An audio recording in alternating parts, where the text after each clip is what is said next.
Buenas tardes, amigas y amigos. Bueno, jornada espectacular la que vivimos.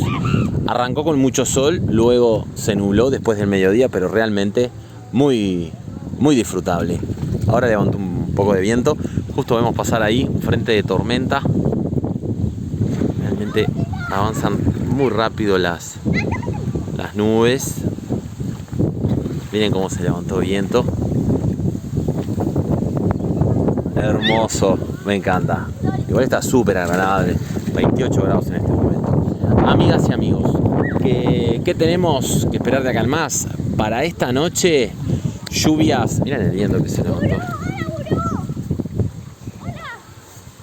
Para esta noche, lluvias todo al norte del Río Negro. Van a ser intensas sobre las 5 o 6 de la mañana, primero en Tacuarembó, después en Rivera. Ya al mediodía va a comenzar a mejorar y las últimas lluvias se van a dar en el norte del Río Negro, en el departamento de Rocha, Maldonado, Canelones, Ciudad de la Costa y Montevideo. Ahí ya a partir del mediodía va a comenzar a mejorar francamente y una jornada que esperemos que termine con sol. Se mantienen las altas temperaturas, sin lluvias y buena jornada de sol en el suroeste.